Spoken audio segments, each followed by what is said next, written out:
கொஞ்சம் காஃபி, நிறைய கதைகள். நான் உங்கள் ரேகா. இன்றைக்கான கதை நிரஞ்சன். நிரஞ்சன் பாகம் ஒன்றிற்கு உங்களை அன்புடன் அழைக்கின்றேன். அம்மா இங்க வாங்களேன் என்று சத்தமாக குரல் எழுப்பினாள் சரளா. இன்னைக்கு என்ன பிரச்சனை செய்ய காத்திருக்காளோ என்று புலம்பிக் கொண்டே சென்றார் தாய் யசோதா. திருமணமாகி சில வருட காத்திருப்புக்குப் பின் யசோதாவுக்கும் தங்கதுரைக்கும் பிறந்த மகள்தான் சரளா. அவளை இருவரும் கொண்டாடினர். மிக மிஞ்சிய செல்லம் கொடுத்தனர். நினைத்த மாத்திரத்தில் பிரியப்பட்ட பொருளை அவளுக்கு கிடைக்கும்படி செய்தனர். அவர்களுடைய இந்த அதீத அன்பே சரளாவை கெடுக்கும் ஆயுதமாக மாறியது. என்ன சரளா, எதுக்கு இப்படி சத்தமா கூப்பிடுற என்றார் யசோதா. நான் இங்க வச்சிருந்த என்னோட சார்ஜரை எங்க என்றாள் சரளா. இல்லடி, என்னோட மொபைல்ல சார்ஜ் கம்மியா இருந்ததா, சார்ஜர் எங்கன்னு தெரியல, அதான் உன்னோடது எடுத்து போட்டுக்கிட்டேன் என்றார் யசோதா. என் பொருளை எடுக்க கூடாதுன்னு உங்களுக்கு எத்தனை தடவை நான் சொல்லியிருக்கேன் என்று ருத்ரதாண்டவம் ஆடினாள் சரளா. யசோதா சகிக்க முடியாமல் அவ்விடத்தை விட்டு நீங்கிச் சென்றார். யசோதா அவளை எவ்வளவோ திருத்த முயன்றார். ஆனால் கணவர் மகளுக்கு கொடுக்கும் செல்லம் அவளை தடுத்தது. யசோதாவும் செல்லம் கொடுத்தார்தான். ஆனால் அதில் சில நேரம் சிறு கண்டிப்பும் உண்டு. ஆனால் தங்கதுரையோ சரளாவை தலையில் தூக்கி வைத்து ஆடினார். யசோதாவின் கண்டிப்பு அடிபட்டு போனது. சரளா நன்றாக படிப்பாள், அனைவரிடமும் அன்பாக இருப்பாள். பெற்றோரிடமிருந்து கிடைத்த மிக மிஞ்சிய அன்பு அவளை பிடிவாதம் மற்றும் அடம் மிகுந்த பெண்ணாக மாற்றி இருந்தது. சரளா நன்றாக படித்ததினால் உதவித்தொகையிலேயே பள்ளி மற்றும் கல்லூரி படிப்பை முடித்தாள். ஒரு தனியார் நிறுவனத்தில் வேலையையும் பெற்றுக்கொண்டாள்.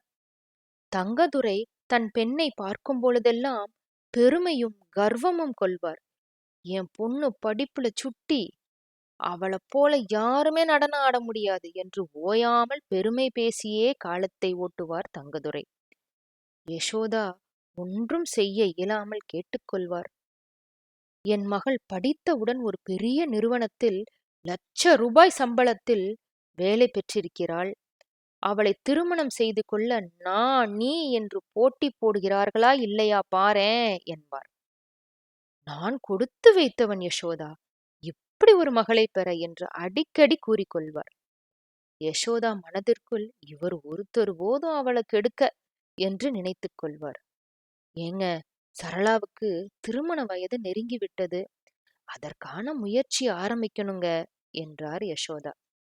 நீ சொல்றதும் சரிதான், ஆனா என் மக விருப்பம் இல்லாம நான் எதுவும் செய்ய மாட்டேன் என்று ஒருவித மிடுக்குடன் கூறினார். நான் அவளிடம் கேட்டு பாக்குறேன் என்றார். அன்று இரவு வேளை உணவின் பொழுது, சரளா கண்ணு, அப்பா ஒன்னு கேட்கணும்டா என்றார் தங்கதுரை. சொல்லுங்கப்பா என்றாள். உனக்கு கல்யாண வயசு நெருங்கிடுச்சுமா, உனக்கு மாப்பிள்ளை பார்க்க ஆரம்பிக்கலாமா என்றார். பதிலேதும் வரவில்லை. யசோதாவும் தங்கதுரையும் ஒருவரை ஒருவர் பார்த்து கொண்டனர். பதற்றமுற்ற தங்கதுரை, உன் விருப்பம் இல்லாம ஒன்னும் நடக்காதுடா கண்ணு என்றார். பார்க்க ஆரம்பிங்கப்பா, எனக்கு சம்மதம் என்று சொல்லிவிட்டு தன்னுடைய அறைக்கு சென்று விட்டாள். இருவருக்கும் ஒரே ஆச்சரியம். அவள் சம்மதம் சொன்னதே பெரிது என்று அதற்கான வேலையில் தீவிரமாக இறங்கினர். நிறைய வரன்கள் வந்தது. எல்லாவற்றையும் ஏதாவது ஒரு குறை சொல்லி தட்டி விடுவாள். யசோதாவும் தங்கதுரையும் நொந்து போனர். நீ யாரையாவது விரும்புகிறாயா கண்ணு என்று தங்கதுரை கேட்டே விட்டார். இல்லப்பா என்றாள் சரளா. பின்பு ஏன் வரன்களை தட்டி கழிக்கிறாய் என்றார்.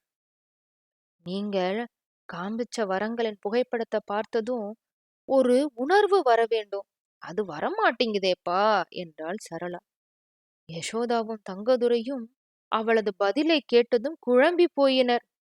யசோதா சமையலறைக்குள் சென்று தலையில் அடித்துக்கொண்டு, என்ன பெண் இவள், இப்படியே போனா இந்த ஜென்மத்துல இவளுக்கு திருமணமே நடக்காது என்று தனக்குள்ளேயே புலம்பிக் கொண்டார்.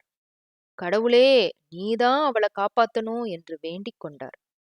தங்கதுரையோ தன் மகளின் மீது கொண்ட அதீத அன்பினால் சரளாவுக்கு பிடிக்கிற மாதிரி வரன இன்னும் தீவிரமா தேட ஆரம்பிக்கணும் என்று உறுதி கொண்டார். நாட்கள் சென்றன.